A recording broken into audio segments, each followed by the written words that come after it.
Welcome to the show, everyone. We're here today with Fabian Bresan. He is a franchisee owner of Cabinet IQ in Palm Beach Gardens, Florida. And we're super excited to dive into the world of kitchen renovations and learn a little bit about his business. So I'm just going to introduce Fabian here and let him kind of give you a brief background into himself and how he got into being a franchise owner of Cabinet IQ. Welcome, Fabian. Dominic, thank you so much for having me on the show. It's truly exciting. I would start by saying that it's really great to be addressing your audience, and I hope I can contribute something that's interesting for everybody out in the field there. So I'll just touch myself really very briefly. I'm an immigrant. We came over from Europe in 2019, and I came over as someone who was training to be a physician. However, I would have had to go into residency, which at the time wasn't feasible because small children came around. So I worked in pharma until this year and transitioned into being a business owner instead. It certainly seems like a circuitous and weird way to be introduced into kitchen remodeling of all things, right? I'll just briefly touch on this by saying that the appeal of for me was to be able to create something for someone who cares about their space rather than taking care of customers who are in distress, which was what many of the other franchise opportunities were about that I looked into at the time. Awesome. Well, I mean, that is quite a career shift to get into owning your own franchise. So, I mean, can you talk a little bit about the inspiration as to, how you came to this one and why it's working so well for you? Yeah, absolutely. So why this one, right? Like, had I stayed in Germany, you'd probably talk to me and I'd be an eye doctor, right? So that's the opposite of an entrepreneur. Overall, the appeal was, I'm in the US, I need to become an entrepreneur because the country is built for these people. But kitchen remodeling itself, I more so vetted the leadership of the franchise than I vetted the specific industry. Though for me, both lined up. So we're in Palm Beach Gardens here in South Florida. And I just felt that the objective of the franchise very well lined up with the market that I happen to be in. We do luxury kitchen remodels. And this is just something that I feel people care about deeply here. And Absolutely. There's also a big addressable market. Further, the leadership, when I met them, I felt that our goals and our outlook of how to work and how to make it a success just aligned very well. That's awesome. So it's a little different than just starting your own business, right? So yes. I think our viewers would like to know what type of support you received in, starting this journey less than a year ago. I think you're coming up on your 1-year anniversary here very shortly. Yes. So I think they'd be interested to hear how much support you got. Yeah, absolutely. So it is interesting, right? Like, had I gone out and said, I happen to want to be a kitchen remodeler, if I somehow got the idea on my own, it certainly would have gone very differently. And yes, the idea was to get a kickstart and have that orientation. What's the support that I've gotten? You sign on, you get in-depth training with them, and you get people who've been in the industry sometimes for decades, sometimes for a decade, that have made all the mistakes already, right? And so they show you the path that they've come on after having made all those mistakes. So they share with you the entire business model that you don't have to dream up yourself. So the idea is to shave years off of your startup phase, right? Now, in this particular instance, the model also entails you building a showroom. That's certainly very daunting, trying to do that yourself and just coming up with the concept too. So the concept of the showroom, every little choice, down to the color of the pendants that are above the table in the display room, is all already figured out for you. So there's just a lot of mind space that's freed up for you, and you can just purely sit down, think about your next hire, and think about how to grow your business and how to market yourself in your area. Awesome. I've met other people who've just taken over businesses, kitchen remodelers, exactly, and boom, they start from day one. There's an ongoing operation. I often, of course, wonder how would it have gone if I had just done that. I'll never know, but I'm very interested in hearing their perspectives as well. It is a super interesting dichotomy. If I may just say one more thing about that too. The person I met who bought that business, used to be in M&A.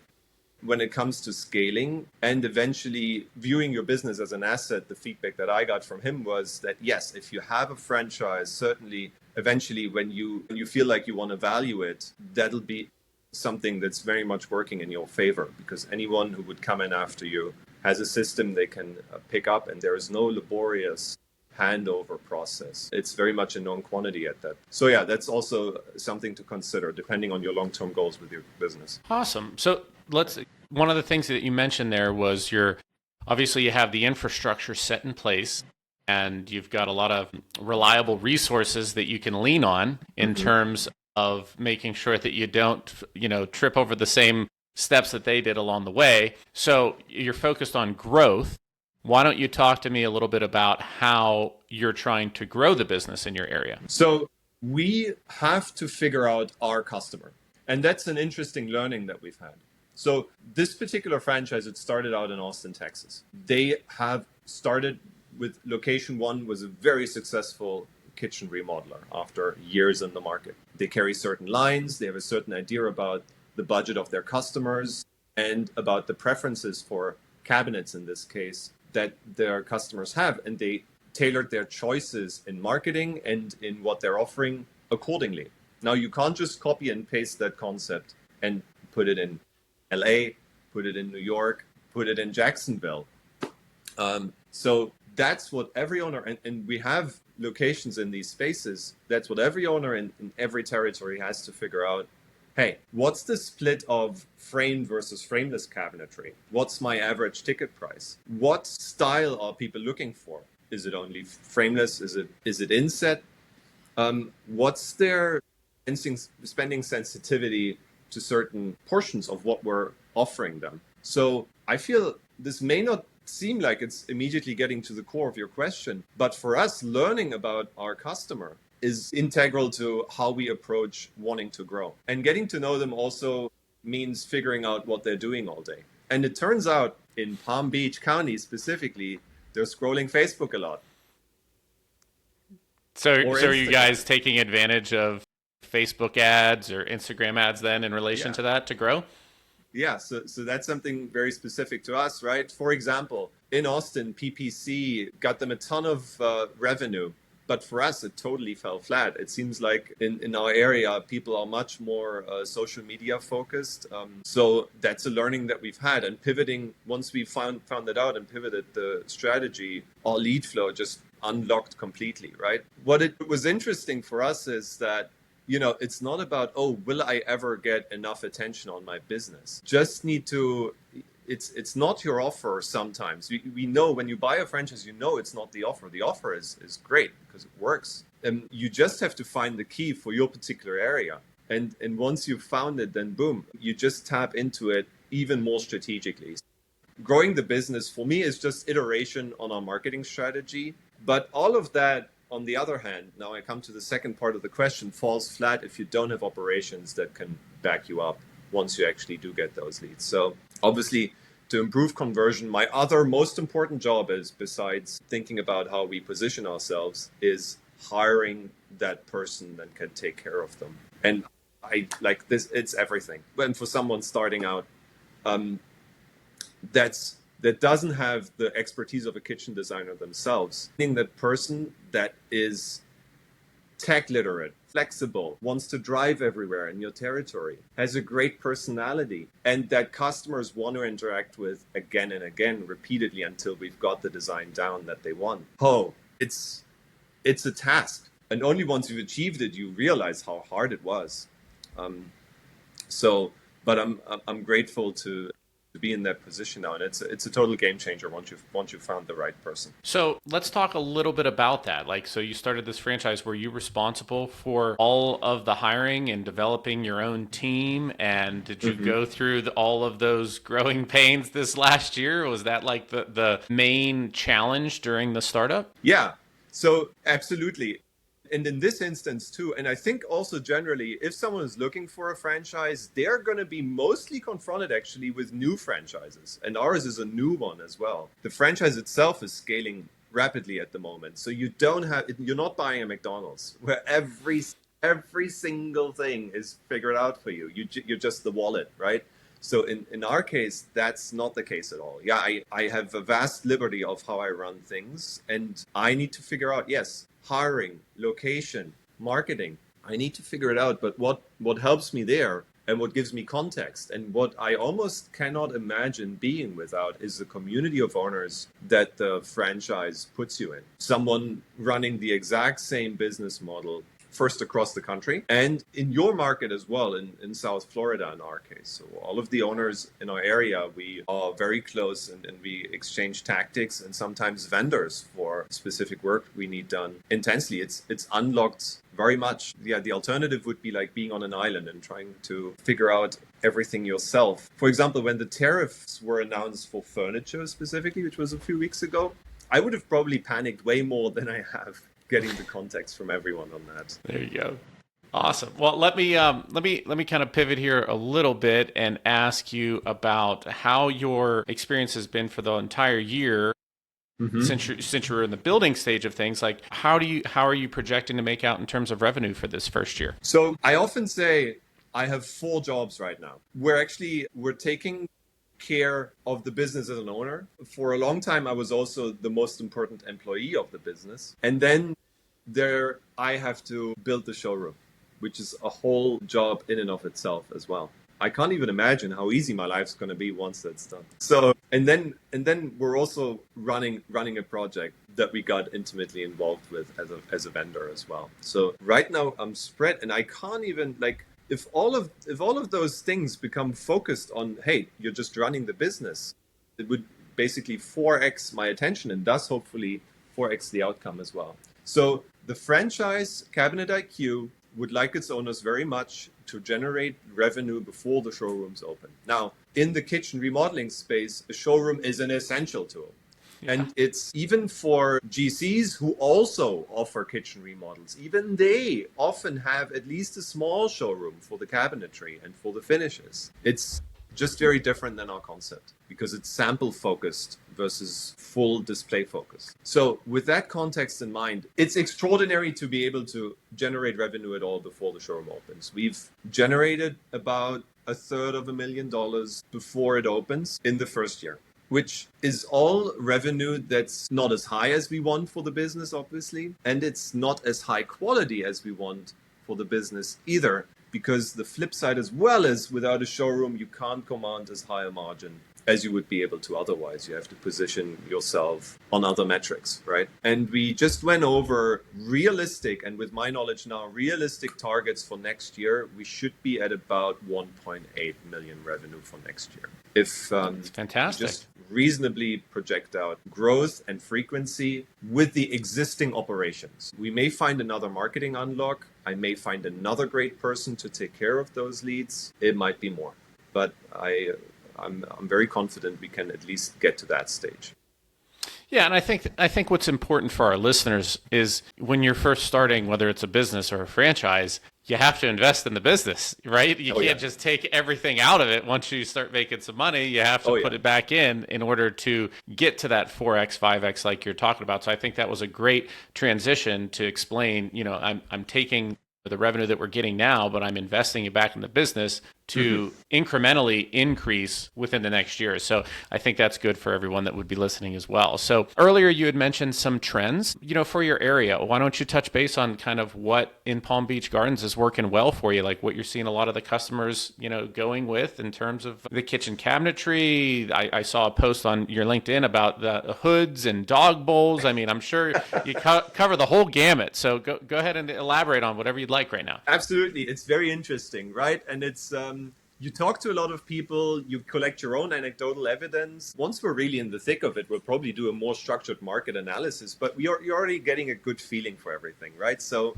what's my view of the Palm Beach County customer? He's middle-aged, still employed, has a healthy household income, and the home is worth at least $1 million. And they often want frameless cabinetry. I know, like when I'm a kitchen remodeler, right? To me, the question frameless or frame cabinetry, it seems like such a huge thing to anybody else. They're just like, okay, what are you even going on about, right? But what it means is that they are looking for modern kitchens, modern finishes that are durable, laminated cabinetry with deep colors. It's a completely different product from wood cabinets that are painted and framed that are much more traditional. And I've been told that here the split is about 80% frameless and 20% framed, which tells me they're a bit younger than maybe the rest of Florida and a bit more modern. Whereas on the West Coast, for example, Fort Myers, Tampa, it's 50-50, which tells me, hey, they must be a lot older over there. That's where everyone likes to go and retire, right? Yes. Yes. And here people are still in the thick of it, so they need something reasonable. They still often have kids in the house. And if they don't have a kid in the house, it's a dog, which does present a huge question. Do you want to give them something that's going to look bad in 1 to 2 years because you didn't design the dog bowl space correctly? I mean, we plan to be in business for decades, right? So we have to really think ahead in what we give these people. And sometimes it's an interesting conversation. We have to say no for their sake, because we know they're going to come back and be angry at us if we let them do something that they shouldn't do. Well, I think that's a good point too. You have to be the expert in the room, right? If you're going in to, sell them a brand new kitchen, you have to be the expert. And sometimes that's one of the most difficult things to do, is to tell someone, I really advise you against this path. You know what I mean? Saying no sometimes is hard to do, not being the customer. So next thing I want to touch base on is, does your franchise, do you guys make the cabinets? Do you supply the cabinets? Why don't you talk a little bit about the process of how you guys actually go to market? So that's an interesting thing. And that was also a big appeal to me about the business model. We drop ship all the cabinets to the project site a day before the install. And they come from manufacturers in the US. Many of them come from the Upper East Coast. We have a very robust relationship with these manufacturers. And of course, that's also where our market power comes in. Being a quickly growing franchise, it's already at a reasonable size right now. So yes, we don't build them. We're a cabinet dealer, which is the more common way of doing things. For us, for the way we're doing things, it's without alternative, because it means predictability, reliability, recourse. You get the entire infrastructure that manufacturers have built up. We are consumers of our vendors, and the customers also become consumers of them, which means they get to benefit from established processes that go deeper than just the guy you got the cabinet from, right? They go through to the ultimate responsibility of the manufacturers themselves. And that's just beneficial for our customers too. For example, if you buy Craftmate is, for example, the one name that everybody maybe can associate with cabinetry in the country. I've had customers come to me who are like, hey, 20 years ago, we bought this Craftmate cabinetry. We need a new door. We were actually able to get them that exact same door 20 years later, because it's still a part of their catalog, right? Of course, that's an extreme case. But yeah, if we were to be building them ourselves, that wouldn't be possible, and you'd have many more unknowns. Sure. And many more things to scale up at the same time. So do you use dealers as well for countertops, flooring, things like that? So that's kind of your business model as far as we do flooring if you force us to, but we're not primarily interested in other finishes than countertops. For everything, we go to the source, and that's actually something we're very proud of. We can buy directly from the countertop manufacturers, something which is not very normal in the industry. So we work directly with major players. I don't know if I should name drop. That's entirely up to you. Yeah, we worked directly with Daltile, MSI, and Cambria. And we have more partnerships lined up as well that I'm very excited about, that are nascent. Well, I mean, it sounds like that showroom is going to be pretty full once it's completely done, huh? It's funny you say that, right? Part of the fun of creating the showroom is you do get free samples from every manufacturer, especially if you're representing a major franchise. Yeah, we can actually pick and choose, okay, what goes where do we put all those free samples? And it's fun because we get to represent different finishes and completely different ways of doing things too. You can nerd out about these things so quickly, but even as I mentioned this, right? This is another point I want to bring up here. It's so quick that you fall into the trap of nerding out about how something's made, what something's made of, what the finishes are, where they're from, dark walnut, custom cut stone. But when interacting with customers, we want to get away from all of that and just present them with the outcome. That's why when you enter our showroom, you're just going to see installed kitchens. There's no sample tower.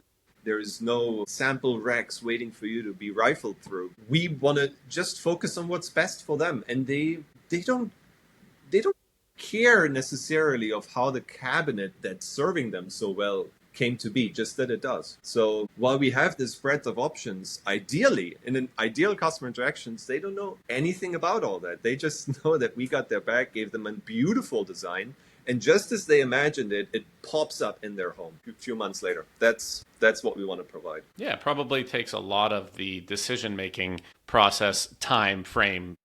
It definitely shortens it if they're coming in and seeing a finished product rather than 20 cabinets hanging on hooks on the wall. Yeah. That could probably get very time extensive for them to go through and make their selection. So that perfectly makes a lot of sense to do it that way. I love it. So the last couple things I want to touch base on is let's talk about some challenges that you're seeing in the industry right now. And like if you had a magic wand and you could fix one and just say, hey, I want this done, what would it be? That's a great question. Well, to me, the one main thing that's both working for us and against us is the pervasive lack of trust in the contractor in general. Understood. Homeowners think you're out for their money. You come to them, there is a basic hurdle to jump over and to reach across and convince them that you want their best outcome because they've experienced the opposite. They've heard about the opposite from their friends. And that's a problem of the industry as a whole, right? So how do you create that trust? And how do you start from a position where you don't have to spend your time convincing them you want the best for them and rather just get to work for them, right? That was also one of the thoughts of joining a franchise, is establishing a national presence around something where usually you do not have a brand to fall back on. It's quite unusual, right? And something as specific as kitchen remodeling. So that's a big part of it. So I just I just wish that there were better industry practices overall. Me being European, I'm not going to stand here and call for more regulation and oversight. But I understand. I wish something would change in that respect. Well, I think that'll go in time as you continue to, encounter and complete all of these jobs. That's when you're going to start to build that rapport and trust for your branch. And you're just going to have to reach out to those people that have experienced a great experience and ask them to share their feedback. So that way, when you're walking into the room for the first time, you have all of these reviews or testimonials that are just a credit to you and the contractors that you're using, that they're reputable, they're trustworthy. And I think that will help alleviate that for you. But you'll get there with time. I'm sure enough. So thank you, Dominic. Last question. In the next 6 to 12 months, where do you want to take the business? I know you already talked about revenue a little bit, but let's tie some tangible facts to achieve that revenue. Sure. Okay, let me just bring up a few interesting things. What are we trying to do? Right? Obviously, the showroom is supposed to become a bustling beehive of designers that are in and out of there, going to the next appointment, doing remeasures because they're so busy, right? So obviously, we're planning to scale our team as we have more people to work with. Another big focus may seem besides the point, but I think it's really important also for your audience to catch up to this. I think people are going to make decisions on how to remodel their home very differently, even within the next few years. And we want to be on the top of the curve for this. So just yesterday, there was an update to the Apple Vision Pro. I got it right here. Let me see if it does show up in the camera. We're going to use this to show people what their design will look like in their home. And I'm currently exploring this. If there's not a software solution for this already, we'll have to create one, but I'm currently hunting for how to best implement that.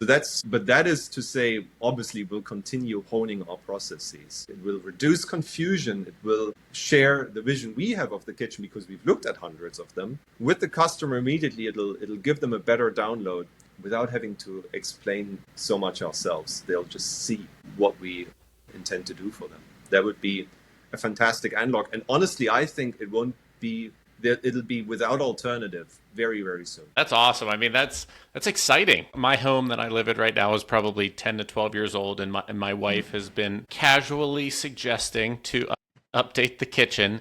And I could just imagine how much more at ease it would put her if she could just put on a pair of goggles and see the entire kitchen and walk her, like almost like explore what it would actually be, what it would actually look like. I mean, that's really exciting. I'm looking forward to seeing how that all plays out for you. That's awesome news. Thanks, Dominic. Yeah, we do too. Couldn't be more excited. All right. Well, thank you so much, Fabian. I think that everything that you guys are working on is exciting and, cutting edge. And I want you guys to continue, and I will continue to follow you guys and see how everything progresses on your end of things. I think that the content that you provided us has been great, and I think our viewers will love it.